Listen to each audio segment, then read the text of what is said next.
on the record saying he was paid cash and in pizza and to fill out the unanswered questions on some of the standardized tests. I'm happy to tell you that for the first time in 2 years, I think the days of the cover-up are over. The Republic of Turkey has hired the international law firm of Amsterdam and Partners to do a global investigation into the Gulen organization. Robert Amsterdam, who's the head of that firm, is going to tell you what he found. It's compelling, it's illegal, it's unethical, and it's really powerful stuff. And he's filing a referral with the state auditor, with the state school board. And he's going to tell you a little bit about the movement, and he's going to tell you about what he found in the Ohio schools. Thank you, Bob. Thank you, Cynthia. Well, good morning. I want to tell you that I had the privilege of meeting with a number of those teachers who came forward a few years ago. And as with many whistleblowers, they've been subject to a lot of problems here in Ohio because of their courage in coming forward. And in fact, much of what they've said about what's happening to the kids in Ohio schools, we've heard from around the country.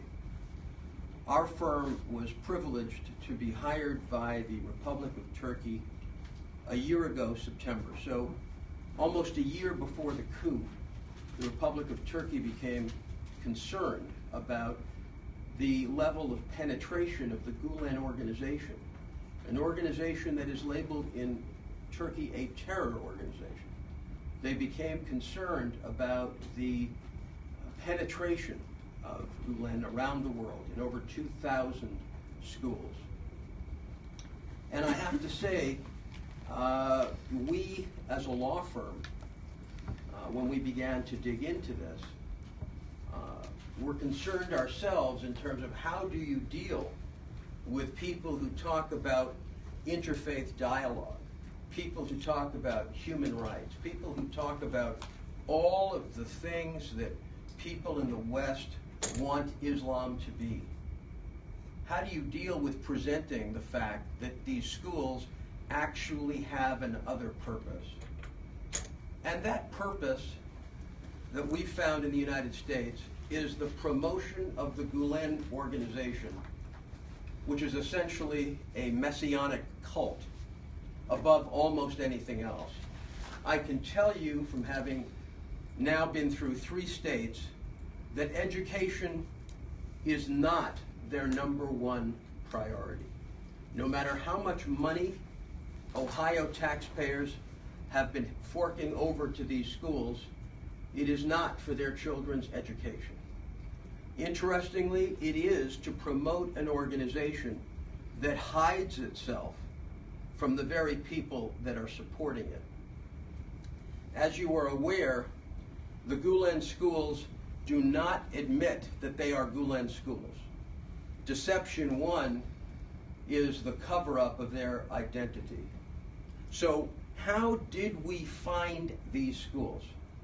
How do we know they're Gulen Schools? And what we've come up with is a set of markers for identifying these schools, given that the organization itself will not do that.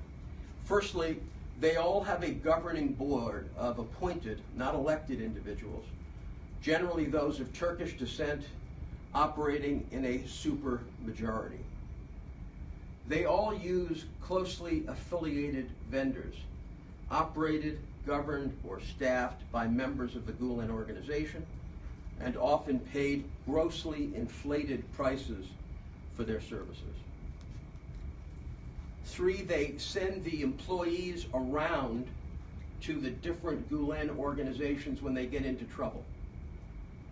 Very much like we've seen in other types of religious organizations, when there's misfeasance in one location, they're moved to another.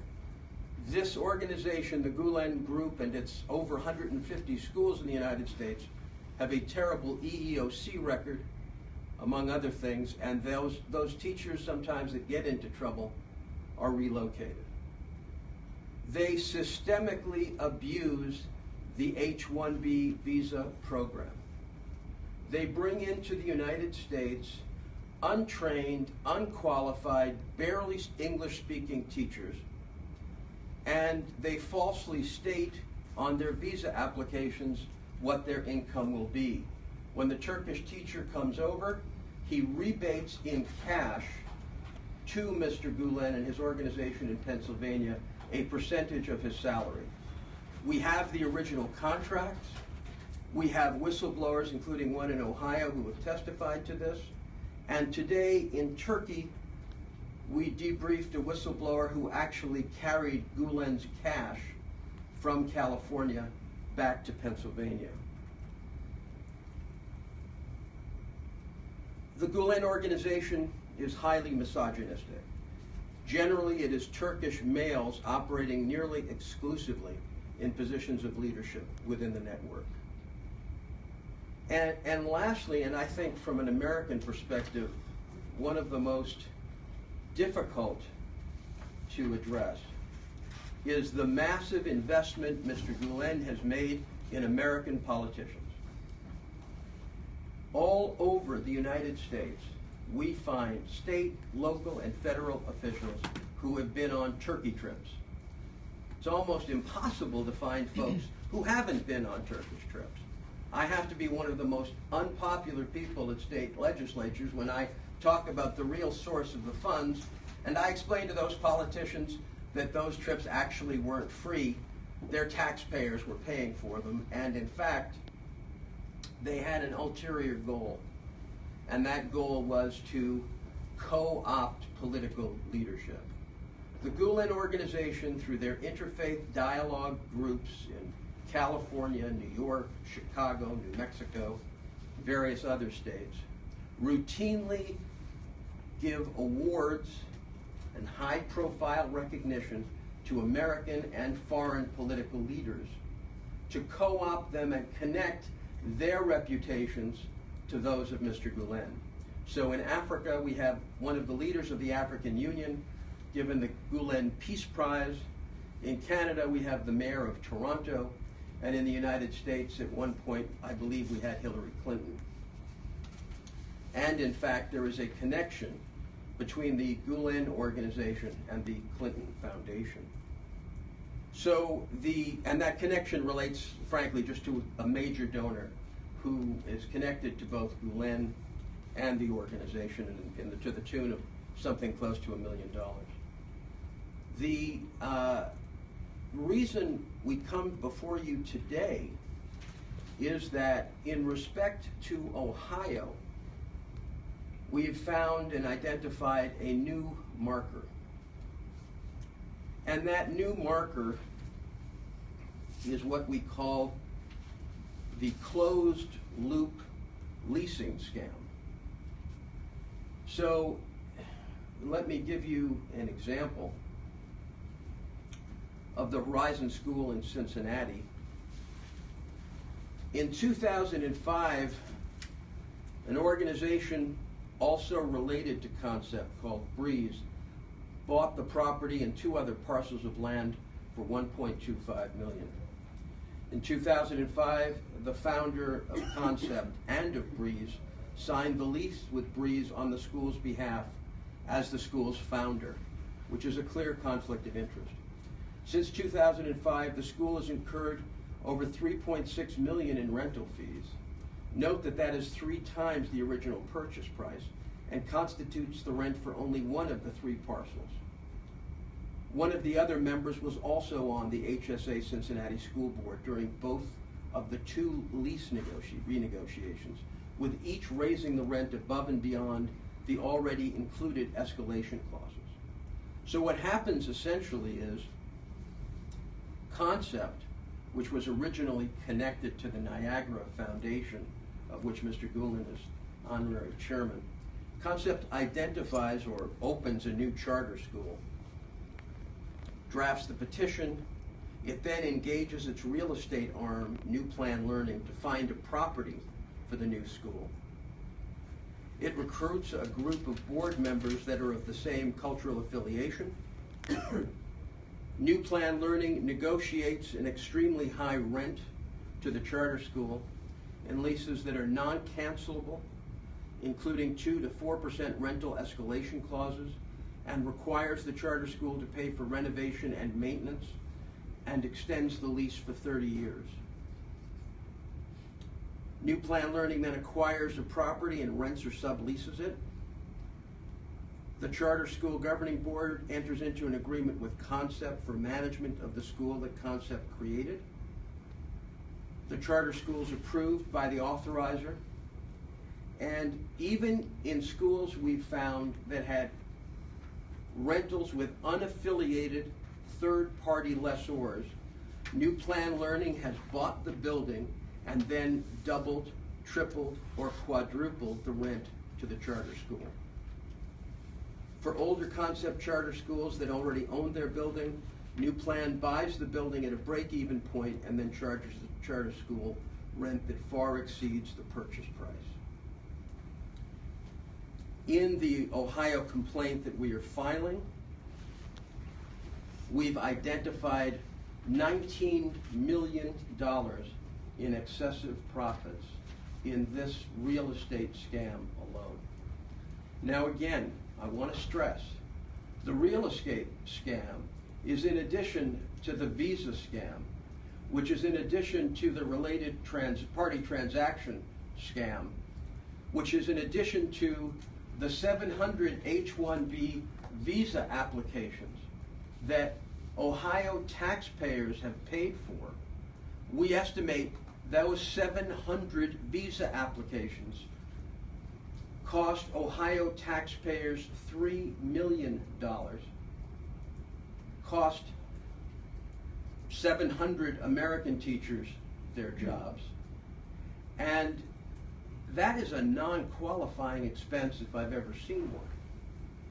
Charging for immigration fees, including, I would tell you, a number of people who have absolutely no connection to the school. So, how do they do it? They do it by ensuring that they're on both sides, or sometimes three sides, of all the transactions. If you look at the chart to my left, which is incredibly confusing, and we've left it that way because that's what the Gulen organization does. When they scam you, they don't exactly leave a path. So this represents all of the monies moved between all of the Ohio schools to try to keep them solvent while they're paying excessive rents. And I can tell you, even as we've covered it in the complaint, it is extraordinarily difficult to follow, with some schools borrowing and loaning the same amounts to different schools. It becomes almost incomprehensible, except when you understand that many of these people are on 3 or 4 boards. They're clearly conflicted and on both sides of these transactions. And what they're trying to do is engage in a cover-up so that the state doesn't find out or twig onto how financially depleted all of the resources are. This is really worth, and it's in our complaint, it's really worth a very detailed look. Now, we have also put together a chart of rents for all of the schools in Ohio, where all of you can actually see exactly how the rent escalates per school. Now, a lot of what I'm telling you about the Gulen organization seems very difficult to understand and place in the context of Ohio. Completely coincidentally, yesterday in the New Yorker magazine, a journalist named Dexter Filkins wrote an article called Turkey's 30-Year Coup. did an exiled cleric try to overthrow the Erdogan government.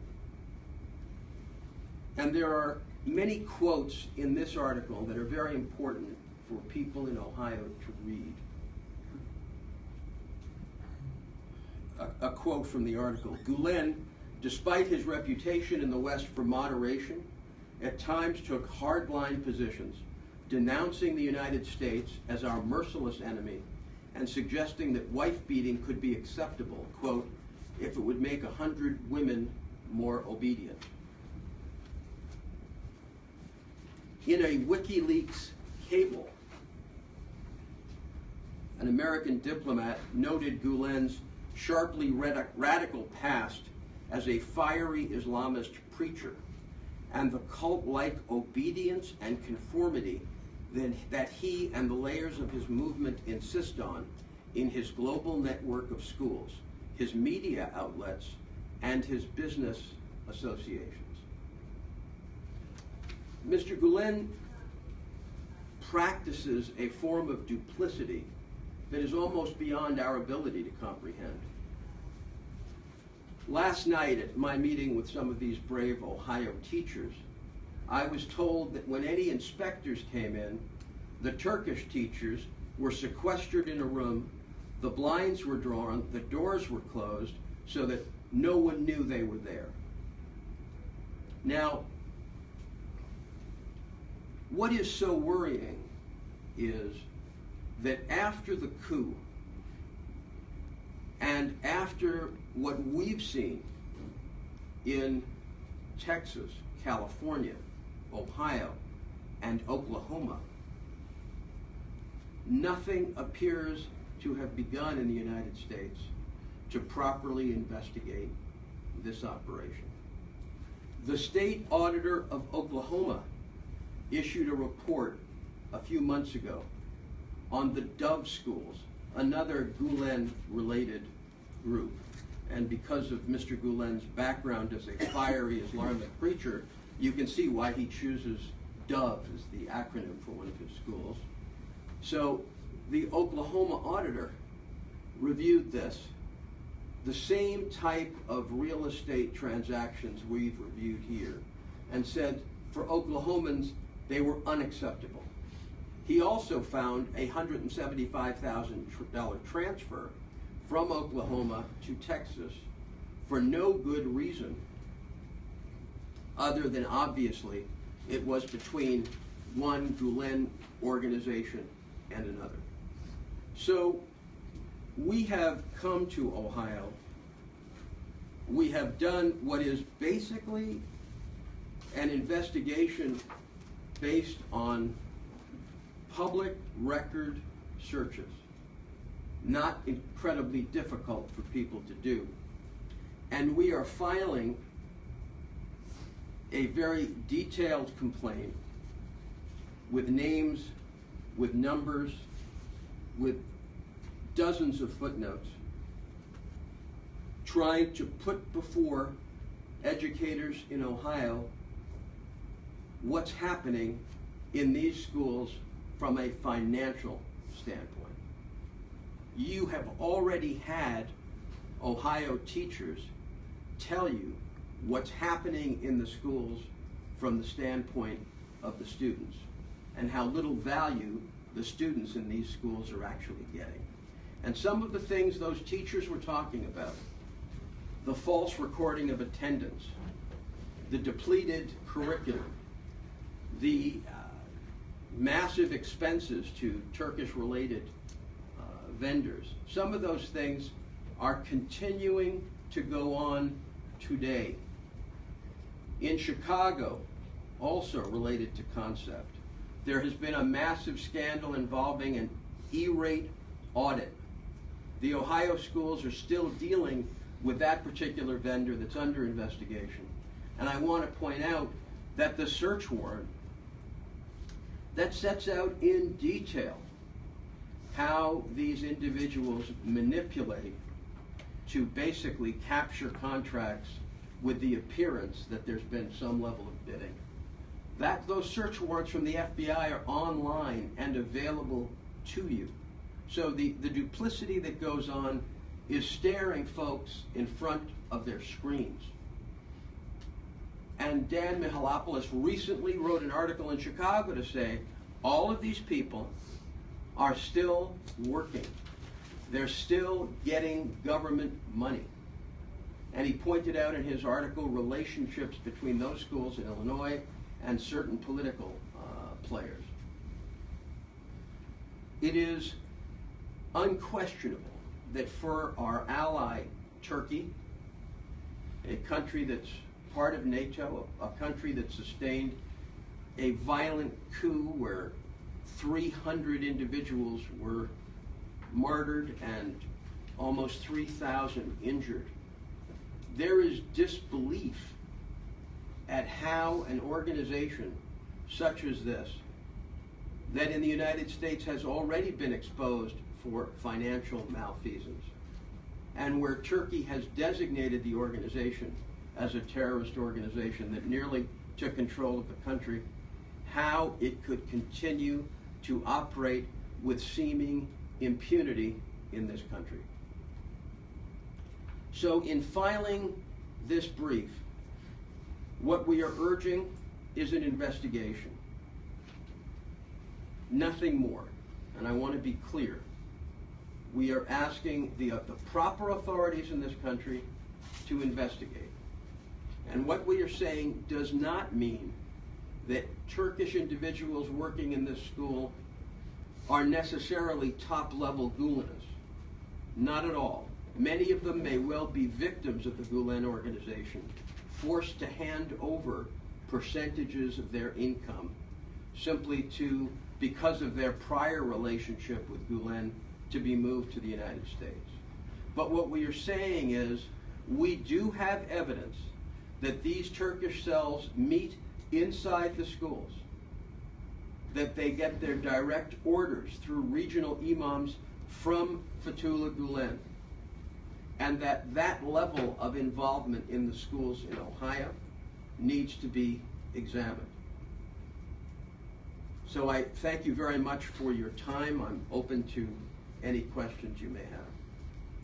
Did you find any evidence that any of the money that is being generated in Ohio has gone back to Turkey to help finance the coup? We can't today tell you Ohio money. We can only tell you that we're in the process of a global investigation, finding massive amounts of money moving between not only the United States and Turkey, but back and forth, moving to Holland, moving to South Africa. I mean, this is a global organization. And I can tell you that they work in cash. We have already obtained testimony from one of their key couriers. So it makes it very difficult to trace when they're moving a lot of the money that goes up to Mr. Gulen by cash. But what I can tell you is, this image you see on your television of Mr. Gulen being very frail, sitting in Pennsylvania, it's not a real image. He has been frail since the moment he landed in the United States, at this point, almost 20 years ago, and he has been directing methodically this organization. There are tapes of him directing business activities in Africa just a few months ago. They largely shield him, but he appears to be very active in this multi-billion-dollar business that, in the case of the United States, is thriving on American taxpayer money. The WikiLeaks documents you mentioned, in those, I believe they say that they can't conclude that Gulen is a terrorist or that his organization is a terrorist. Is that something that's in those documents, and how does that seems to conflict with what you're saying here? Well, I think for many people, the coup represents a new chapter. Those WikiLeaks documents were all pre-coup. And like so much with Mr. Gulen, there's a lot of issues about using that word terrorist, which I personally don't like because it's too generic. But there seems to be a consensus that Mr. Gulen intentionally penetrated the Turkish army for years, that he intentionally penetrated the judiciary for years, that he penetrated the police. So when I speak to Turks about Gulen, they say, Robert, don't spend a lot of your time looking for arms, because what he really intended to do was take over the army. So it makes it very difficult to analyze. And I think the point is the terror that was unleashed on Turkey in July, again, where there seems to be incredible, I'd hesitate to say almost uniform belief that it was involving the Gulenists, it makes the whole discussion enter a new phase. I can certainly tell you that before July, I would go into a particular congressman or senator's office and almost be ushered out. They were getting money from Gulen. They didn't want to hear from me. They wanted to talk about Turkish issues. They wanted to know about Turkish press freedom. And when I said, in respect to some California folks, I'm happy to address that, because the Turkish press that I was dealing with seemed quite aggressive in its dealings with the government. But aren't you interested in the fact that I'm telling you, with evidence, he's stealing money from California? And the answer was not really. One of the things that I've found in the United States, and I want to be clear, while the Gulenists call me a foreign agent because Turkey pays me, I grew up in that foreign place called the Bronx. The thing I've found, having been away from the United States for many years and just recently coming back, is that we in the United States have stopped listening to each other. And one of the reasons these schools have gone uninvestigated, why there's been so much resistance, is because many of the pro-charter proponents have so much political power that if there is anything that they view as potentially threatening the charter movement, they shut you down. They don't want to listen. And what I have said to those people is, there is no way the Gulen schools can be representative of the charter movement. These are schools with a political objective. These are schools that are not local in nature. The whole idea of these schools is transnational. The whole idea of the schools is to raise a golden generation of people who become part of the cult. They are identifying and working in American military bases. They've moved on to Nellis. They tried to get into a base in Hawaii. They locate near military bases. It is not absolutely a shock to any of us who know what Gulen's done in Turkey. But our legislators continue to have a deaf ear.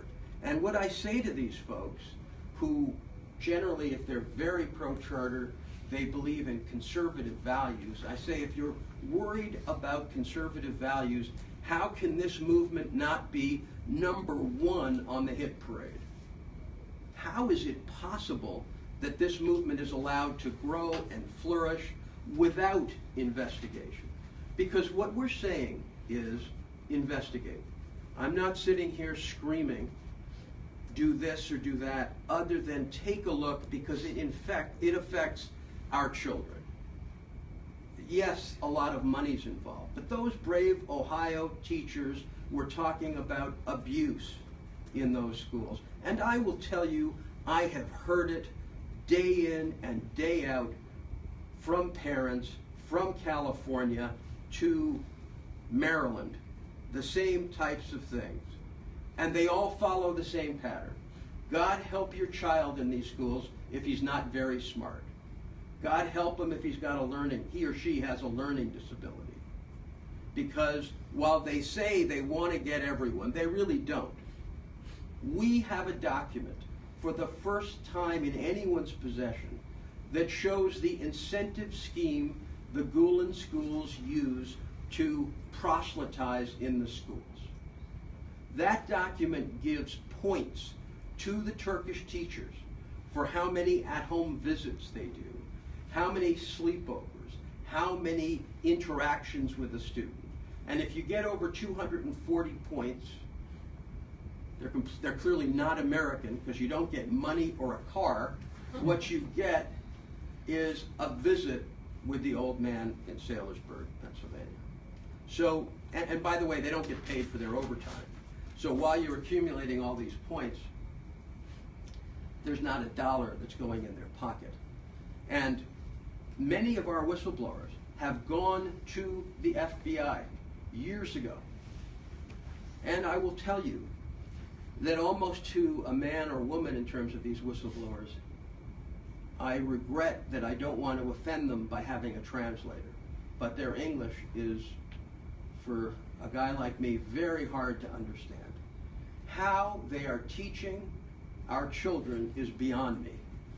How they're teaching children basic math or English or whatever. Because, by the way, whatever they're brought in on, whatever pretext they're brought in on, they are generally being used for other purposes. It's an incredible affront to education. But Gulen uses the schools. One of his main goals is to bring his followers out of Turkey and generate the cash. An Italian newspaper, Oro 24, years ago, published an expose of emails showing how, for Gulen, the meaning of the schools was how many of his followers he could get out and how much cash he could generate for the movement. But again, we're a private law firm. We don't have subpoena powers. All we can do is do public record research and ask responsible authorities to get involved. And that's exactly what we are trying to do, and that's why we've come to Ohio, and that's why we've gone to California and we've gone to Texas. Which Ohio officials have taken these Turkey trips that you're aware of? Look, I'm not going to name and shame. I'm not going to come to Ohio and start handing out manifests. That's available, and I'm not going to go there. I come here bearing the gift of this investigation. I'm not going to start doing that. But to be honest, I'm sure you're aware, one of the largest congressional ethics investigations in history is looking at Turkey trips. I think there were 200 congressional delegations that matter's been referred to the Department of Justice. I mean, these Turkey trips have become a nationwide scandal in the United States. And when I was first retained, I called a gentleman in Indiana because it occurred to me that I would be smarter to start my investigation in a state like Indiana, because I'm smart. I know that they're not going to get into Indiana or Ohio or any of these kinds of states with those types of trips. Midwesterners would see through that. New Yorkers would fly there, but I was confident that people in the Midwest would do that. So I call Indiana, I speak to a legislator, and he says, if you're looking for somebody who hasn't been on those trips, you're in the wrong place. We've all gone. So that was one of the lessons early on about how deeply Gulen has penetrated. And I will tell you from meeting African heads of state, how deeply his use of the co-optation principle, handing leaders awards, handing leaders prizes, wearing human rights on his sleeve, talking about closed newspapers in Turkey, which is, all of those issues can be legitimate to discuss, absolutely, but they have nothing to do with what's going on in the schools in the United States. And yet this morning, the Rumi Forum has come up with another big glossy document that it's sending out to all American legislators, because their goal is deflection, deflection, deflection. They do not want Americans to understand what's going on in their own backyard. And to that extent, it's a tremendous insult to the people of the United States that they feel they can do this. They can violate every possible principle of good governance, having the same people on all of these boards, transacting these abusive leases with people who have heavy conflicts of interest, and get away with it and sign leases for 30 years and get bonds and become major political players. What we found in Texas in terms of their contributions was that after the New York Times in 2011 did a newspaper article outlining in Texas some of the very same things I'm discussing with you here, Gulen doubled, tripled, and quadrupled down on his contributions to Texas and to the people on the audit committee. And no audit was done of his schools after that New York Times article. So this is a man who knows how to play that political donation game. He could teach APAC and other Washington-based organizations a thing or two about how to use their muscle on the state level and how to deflect. Every time a journalist has been interested in the story, generally, they interview the Gulen folks and they deflect. They come up with stories, they come up with arguments, why the newspaper should not run the article, why those facts somehow were questionable. And they have a tremendous ground game of suppression, suppressing news, suppressing information.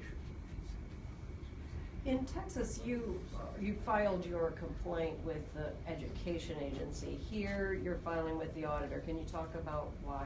Well, we'll file, believe me, we will file with every relevant organization. The auditor, as in Oklahoma, we have a precedent with Oklahoma. And I want to say in favor of the Oklahoma auditor, we had nothing to do with that. The Oklahoma auditor took it on himself to do those audits.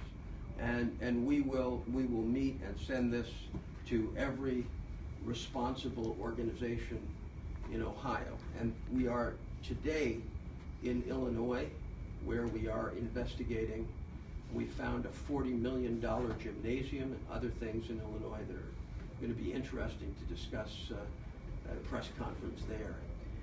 But you're saying probably the Ohio Department of Education, the auditor, the Attorney General, any others? Again, we are open to meeting with anyone, but you have to understand that for us in the last 15 months, until the coup, virtually nobody would meet with us. Now, post-coup, people are getting a little concerned that maybe there's more to this organization than we realize. But what's interesting is the damage being done to American school children didn't change after July 15th. What those brave teachers spoke about 3 years ago, I'm sure is still going on. What is the status of the FBI investigation? It's been 2 years, I think, since the raids. Look, we have only been told that they're ongoing. And again, in fairness to the FBI and everyone else, the Gulenists are incredible at hiding the football. You just, as soon as you think you can read their defense, they change. So it's very hard. They don't keep real records and books. Magnolia they've tried to get rid of the Magnolia schools a number of times because it's so frustrating as to how they move the finances all over the place. It's very hard to grapple with, but at this point, all we can tell you is the FBI publicly say they are continuing to investigate. How many Ohio students are attending these schools? Do we know what generally their scores have been on tests? All I know is from Know Your Charter, one of the websites, and it's D's and a few F's, with a high percentage of the money not going to the children. But I don't have the exact numbers. It's on the Know Your Charter website. And then there's one more thing. Jim, you asked about money going from Ohio to Turkey. I sent you an affidavit, and I'll send it to everybody else. There's a woman named Mary Addy who was on 60 Minutes many years ago. She married a Turkish man. He has an affidavit filed in an ongoing case in Cleveland where he talks about how he had to tie back a certain amount of his income to them. And it's pretty interesting stuff. Who was that? The Gulen Movement. Do we know whether the Gulen Movement then sent the money back to Turkey? Yeah, we do. He talks about it in the affidavit. I sent it to you, and I'll I know some of you already have it, but I'll send it out to everybody who's in the room. But I will tell you, we're working now recently with Turkish authorities, and there are cash movements flowing both ways. There's some cash, particularly post-coup, moving back into the United States because they're trying to move their assets out of Turkey. Okay, thanks everybody.